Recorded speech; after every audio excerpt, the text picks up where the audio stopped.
Hi, I'm Adobe Certified Instructor Dave Kelly, and today I'd like to talk with you about using the adjustment brush in Lightroom Classic CC, which really is the old Lightroom CC renamed to be Lightroom Classic CC.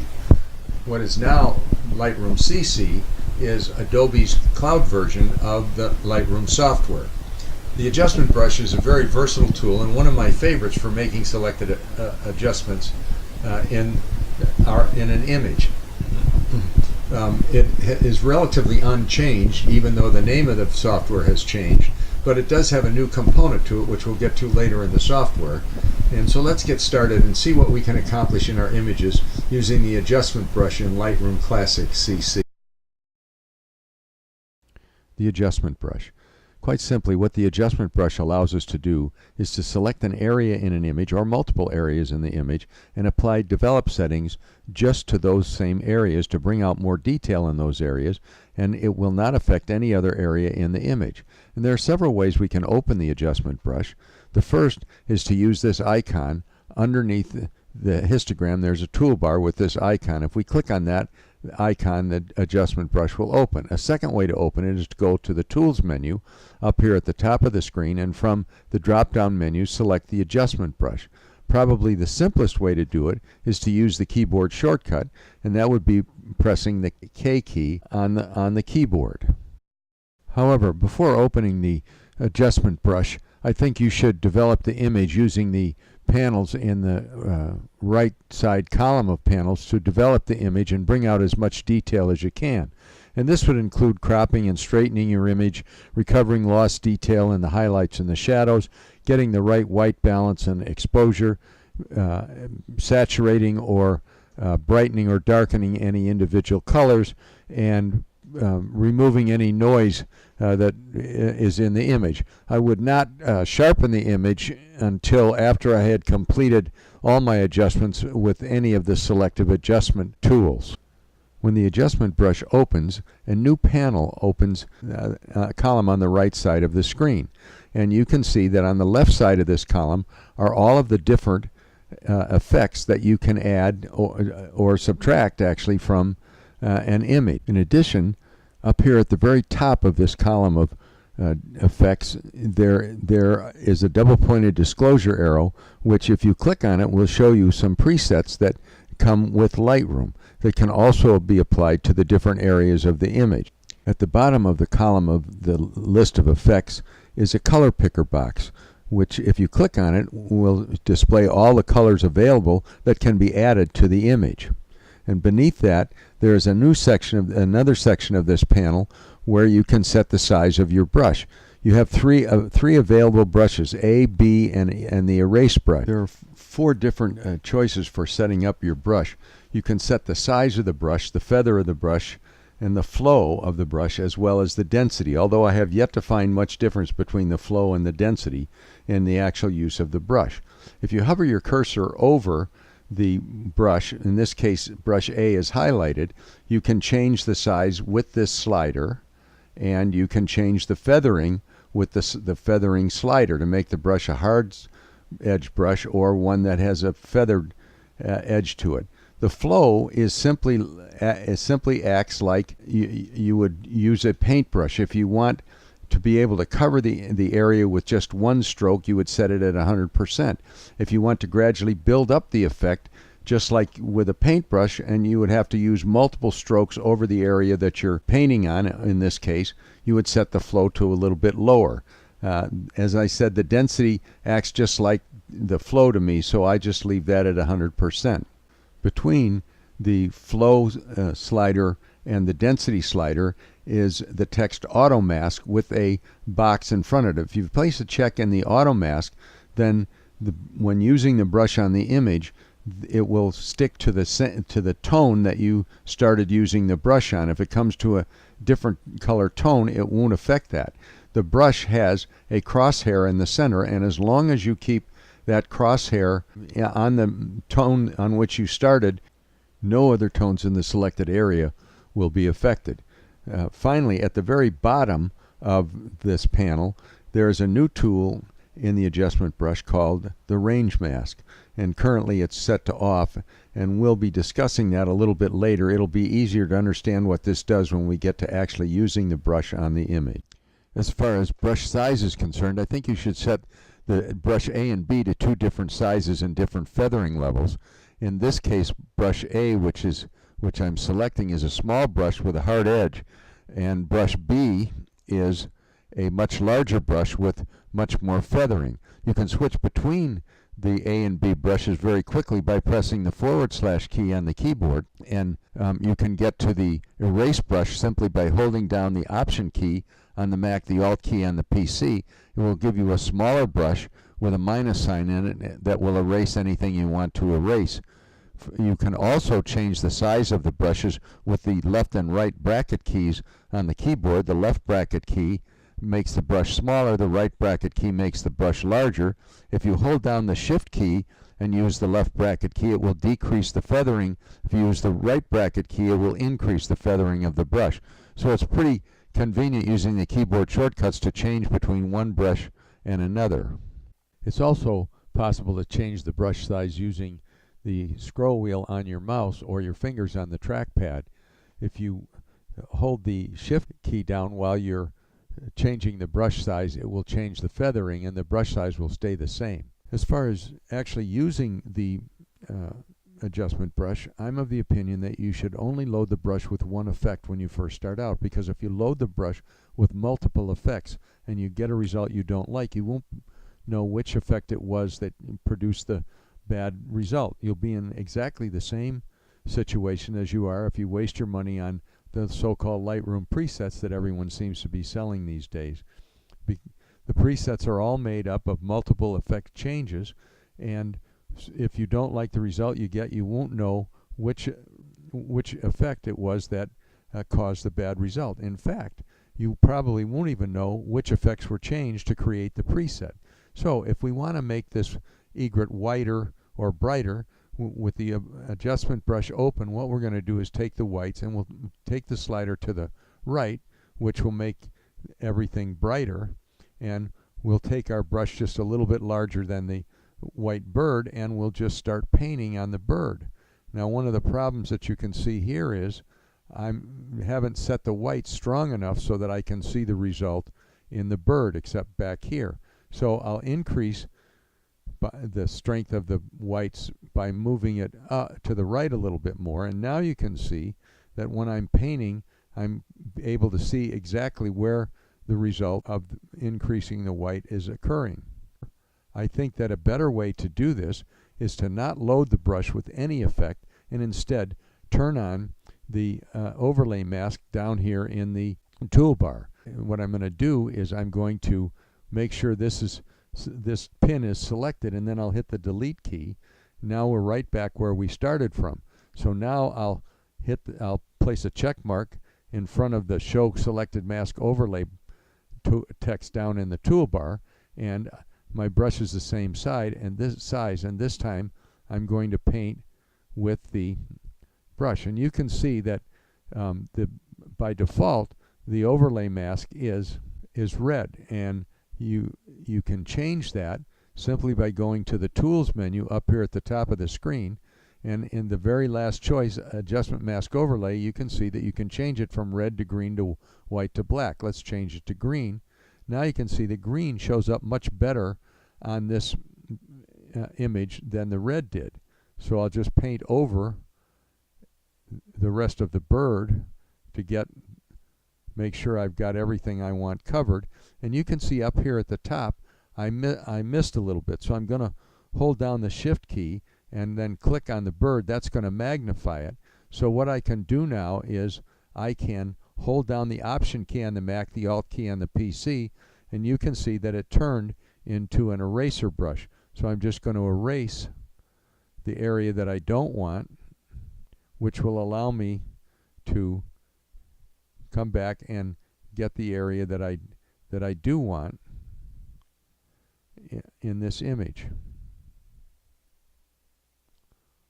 Once I've got the bird painted the way I want him, or her, whatever it is, then all I have to do is turn off the overlay mask, and this time I'll take the white slider to the right a little bit more, and you can see I'm brightening.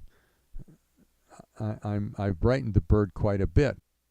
So now that I have the one effect placed on the bird exactly where I want it, I can also increase the brightness by adding other effects to it. For example, we can take the highlights and move the highlight slider to the right, which will add more brightening, and we can also use the exposure slider to bring in more brightness to the bird. So you can see that it's a relatively easy thing to do to add effects to just one area of the image, and that's one of the reasons why the adjustment brush is one of my favorite tools in Lightroom.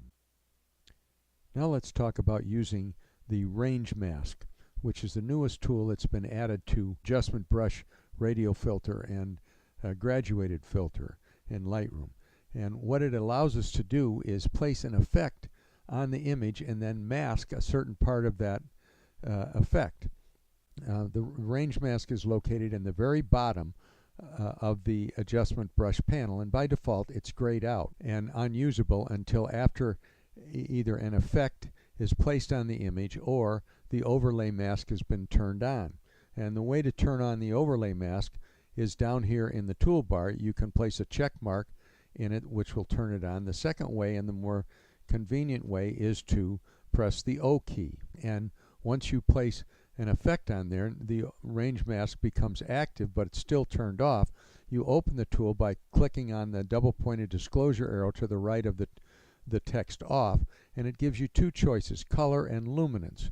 We're going to start with luminance because it's the easier one to show you how the tool works, and it is very effective in high contrast images like this tawny eagle photographed in Kenya. The only reason I photographed this bird was because I never thought I'd get this close to a tawny eagle again. The bird was backlit, and I knew to get the right exposure on the bird I'd have to burn out all the detail in the sky, which is exactly what happened. So after I recovered the lost detail in the sky using the tone curve panel and then placed some other developed settings on the bird to bring out more detail, I opened the adjustment brush and went and turned on the range mask and selected luminance. And what I did then was, using the right bracket key, I made my brush very big, and I don't have to be very careful now when I place the overlay mask on the bird. All I want to do is cover the whole image, because I can now go to the range mask and I want to mask the dark tones in this image. So, and the way you would do that is you would slide the range mask slider, left slider, and slide it to the right, and you can see that it's masking the overlay mask on the bird. If I wanted to mask the sky, I would take the right slider and slide it to the left, and you'd see that it would be masking the effect on the sky. So we'll take the left slider, move it to the right until I'm pretty happy with what's been masked on the bird. Now I'll hit the O key again to turn off the overlay mask. I want to add blue sky to the image, so I'll select blue from the color picker box, and then I just have to take the exposure slider and slide it to the right, and you can see that I'm bringing back a lot of blue sky in the image. I can also then add other effects to it. For example, I could make the highlights a little bit darker or even a little lighter if I want to. I could add some of the dehaze slider, which sometimes adds more detail to the sky. By doing it this way, I've quickly added an effect to the part of the image where I want it, and I have masked the effect in on the eagle and the foliage where I don't want the effect to be. The second luminance slider, the smoothness slider, found just below the range mask slider, is for smoothing the transition between the dark and light elements of the image. And you can see that just by moving it, we've smoothed some of that and taken some of the rim light off. We could accomplish a very similar result if we had chosen the color section of the range mask instead of the luminance section. First, I'll reset this image, and then we'll use the same brush that we had before. We'll turn on the overlay mask and just add the effect to the entire image. And then instead of choosing luminance, when we turn on the overlay mask, we'll choose color this time. And to choose the color we want, we'll select this color picker eyedropper here, and we'll just draw a section like that, and then we'll hold down the shift key and we'll add several other points that may not be picked up by that one color. We'll turn off the overlay mask and then put our tool back, and then all we have to do is the same thing that we did before. Select blue to add blue to the sky, take the exposure slider and slide it to the left, and you can see that it's doing pretty much the same thing that the luminance section did. It does work better on the sky when there are more clouds in the sky. It'll bring out more detail in the clouds as well. When we select the color section of the adjustment brush for the range mask, we have several options that will allow us to bring out more detail in a picture. You can see this is a nice orchid, but it's a little bit underexposed. And we could brighten the orchid simply by moving the exposure slider in the basic panel over to the right. However, that's going to brighten the background, and maybe we don't want to do that. Maybe we just want to brighten the flower. So what we would do is we would get our adjustment brush and turn on the overlay mask, and then we would just paint on the flower. And again, we don't have to be too careful by going outside the boundaries of where we want to paint, because the range mask is going to mask anything that we don't want when we pick the colors that we want. So once we've got the adjustment brush applied, we'll turn on the range mask and select color, and then we'll get our color picker tool and we'll just draw a square around there, and we'll hold down the shift key and add just a couple of other areas in the flower to be affected by the range mask. Once we've done that, we'll turn off the overlay mask, and you can see the areas that we've selected. So I can then go up here to the exposure slider and move in the adjustment brush and move the exposure slider to the right. I'll turn off the color picker tool, and you can see that I've brightened the image significantly, and I've still got the nice dark background. Another thing I can do is I could add color to this. For example, if I wanted this to be a blue flower, I just have to select the blue, and then again I can change the effect by lightening it or darkening it to the blue that I want. If I don't like the blue and I want to change colors, let's try the red. So I'll turn the red color on. Now I've got a pink flower, and I can make it a little bit darker pink or make it a little bit lighter pink. So there's a lot of things that I can do by making a selected adjustment with the adjustment brush, and then using the range mask to mask out everything that I don't want to be affected by the effects I'm applying on the flower. So the addition of the range mask tool to the adjustment brush makes it easier and more accurate to make selective adjustments in an image. However, the range mask doesn't help you very much in a low contrast image unless there's some individual colors that you want to enhance. In that case, I think what you need to do is rely on the adjustment brush with the auto mask turned on, and then turn on the overlay mask by pressing the O key on the computer, making sure that there is a color for the overlay mask that will show up on the image, and that the adjustment brush itself has no effects loaded into it. And what I would do is just paint on the area of the image that you want to bring out, relying on the overlay mask to cover the whole area that you want, and then holding down the Option key on the Mac, the Alt key on the PC, and erasing any mistakes that were made in placing the overlay mask on the area of the image that you want to be covered. Once you have the area covered the way you want it, then what we can do is turn off the overlay mask again by pressing the O key, and now we'll start to add the effects to the area of the image that we want to bring out. For example, in this case, we want to make the one alligator much darker than the rest of the image, and in doing that we're going to bring out a lot more detail in that one area of the image. Finally, the preset section of the adjustment brush, found up here at the very top center of the panel, and is opened by clicking on the double pointed disclosure arrow here. Shows you all of the effects that Lightroom has a preset for. But the section down here at the very bottom is very helpful in editing portraits. The dodge and burn will help you bring out better skin tone. You can enhance the iris, you can soften skin, and you can whiten teeth if your subject has teeth. In this case, she doesn't. But this is a subject for another video. All of this information and a whole lot more is available in my latest book, Lightroom Classic CC Made Easy, which is available from Amazon.com and from a link to the publisher on my website, dekphotography.com. Thanks very much for watching.